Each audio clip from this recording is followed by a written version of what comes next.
Jake opened the door and was immediately met with an unexpected and almost surreal sight: a bear cub curled up in the middle of his living room. The little creature was sound asleep, its tiny form nestled on the carpet, breathing softly.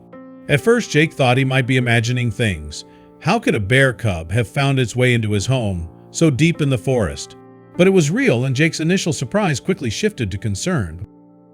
The cub looked so vulnerable, its small body curled tightly, as if seeking warmth and safety. Jake's heart ached at the sight, a strange mixture of confusion and empathy swirling inside him. Yet, as he studied the cub more closely, his eyes fell on something that didn't belong. But before we start, smash the like button, subscribe, and hit the notification bell so you never miss out on our upcoming stories. A thin, plastic collar around its neck. It seemed out of place, a man-made addition on this wild creature. This small detail raised a dozen questions in Jake's mind, and the situation started to seem even stranger. Jake's cabin was remote, far from the nearest town, and he loved the solitude and peace the forest provided. But now this same isolation suddenly felt threatening. The presence of the cub could mean only one thing: the mother bear was nearby. Jake knew enough about wildlife to understand that a cub this young wouldn't be far from its mother, and that thought sent a chill down his spine. A protective mother bear lurking close to his home was a dangerous prospect, and Jake could feel his heartbeat quicken as he considered the risks. He moved cautiously toward the window, peering outside with the hope of spotting any signs of the cub's family. The first rays of dawn were just starting to filter through the dense canopy, casting faint beams of light across the muddy ground surrounding the cabin. Jake scanned the area for any signs of disturbance, large paw prints or movements in the shadows. But there was nothing. The forest was still, and there was no evidence of a larger bear anywhere nearby. That should have been a relief, but it only made Jake more uneasy. Back inside, the bear cub stirred slightly, still dozing peacefully. Jake's thoughts kept returning to the collar around its neck. What was it doing there? It wasn't something the cub could have found on its own in the wild, which meant it had been put there by a human. But who would put a collar on a wild bear cub? And why? The collar didn't seem old or worn. In fact, it looked like it had been placed on the cub recently, snug enough to suggest it had been measured for its current size. As Jake pondered this, he realized the collar might hold the key to understanding how the cub ended up in his living room. Before he could figure out what to do next, the cub began to wake up, its little paws stretching as it opened its eyes. Jake's heart pounded as he backed away slowly, trying not to alarm the cub. He needed a plan, and fast. If the cub became frightened or agitated, things could quickly get out of hand. Without thinking, Jake slipped into the kitchen and closed the door behind him, peering out through the glass to keep an eye on the little animal.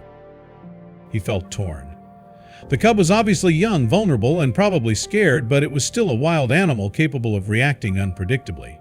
Jake realized that if he was going to deal with this situation, he had to tread carefully. He decided to try a gentle approach, hoping that if the cub felt calm and safe, it would give him time to investigate the collar more closely. Grabbing a small piece of bread, Jake slowly opened the kitchen door and stepped back into the living room. The cub looked up at him, its dark eyes alert but not panicked. Jake knelt down, keeping his movements slow and deliberate, and placed the bread on the floor. For a moment, the cub hesitated, sniffing the air before inching closer to the food. Jake stayed still, watching as the cub tentatively nibbled at the bread. Encouraged by this response, Jake allowed himself to relax a little. The cub was more focused on the food than on him, and this was a chance for Jake to learn more about its peculiar presence. As the cub ate, Jake moved a little closer, trying to get a better look at the collar. It was made of thin plastic, like something you might see on a dog or a small domestic animal. This only deepened the mystery. The collar wasn't dirty or worn, which indicated it had been put on the cub fairly recently. Jake's mind raced with possibilities. Had someone tried to domesticate the cub? Was it part of some kind of wildlife tracking project? Or even worse, was it connected to illegal wildlife trade? Jake knew he had to get the collar off to examine it more closely. He moved to the kitchen again and grabbed a pair of scissors. Approaching the cub cautiously, he spoke in a soft, calming tone, trying to reassure the little creature. "Hey, buddy. It's okay, I'm just going to help you out a little." To his surprise, the cub didn't resist as he carefully cut through the collar, making sure not to hurt it. When the collar fell to the floor, the cub shook its head as if savoring the newfound freedom. Holding the collar in his hands, Jake turned it over, examining it for clues. There was nothing immediately obvious, no tags or labels, but there was something etched into the plastic coordinates. Jake's eyebrows furrowed. Coordinates? Why would a collar on a bear cub have geographical coordinates on it? The more he thought about it, the more he realized that these numbers might be the key to solving the mystery of how the cub ended up here. Jake fired up his laptop and putting the coordinates into a mapping program. The screen zoomed in to a location deep within the forest, several miles from his cabin. Jake's heart skipped a beat. This wasn't a random place, it was a deliberate location, marked for a reason. Could this be where the cub had come from? Or was it a place where something had happened to it? Despite the risks, Jake knew he had to find out. If the cub was lost or separated from its family, it was possible there were others involved, possibly humans who had a reason for bringing it here. Jake decided to head out to the location, hoping he might find some answers. He packed a few essentials: a map, a rifle for protection, and enough provisions for a long trek into the forest. He had spent enough time in these woods to know how unpredictable they could be, and he needed to be prepared for anything. Before he left, he took a moment to check on the cub. It had settled down again, content to nap in the corner of the living room. Jake couldn't help but smile. Whatever had brought the cub to his home, it seemed to trust him now. He whispered a promise: "I'm going to find out what happened to you, okay? I'll be back." The journey into the forest was quiet, the only sounds being the rustle of leaves and the distant call of birds. As Jake moved deeper into the woods, he kept his senses alert, scanning for any signs of movement. He had a rough idea of where the coordinates were leading him, but the lack of any clear path made the hike challenging. Hours passed, and the dense foliage seemed to close in around him, but Jake pressed on, driven by a need for answers. When he finally reached the coordinates, Jake was met with a chilling sight. There, hidden among the trees, was a small, rusted cage. The bars were bent and worn, and inside he could see remnants of fur that matched the cub's. Jake's stomach churned as he took in the scene. It was clear that the cub had been kept here, likely transported to his part of the forest by someone who had abandoned it. But who would do such a thing, and why? As he stood there, piecing together what he could, Jake heard a noise behind him. He spun around, his rifle ready, but instead of danger, he saw a figure approaching. It was a woman dressed in outdoor gear with a cautious yet determined expression on her face. She stopped a few feet away from Jake, and for a moment they stared at each other, both trying to gauge the situation. "You're here about the cub, aren't you?" she said, breaking the silence.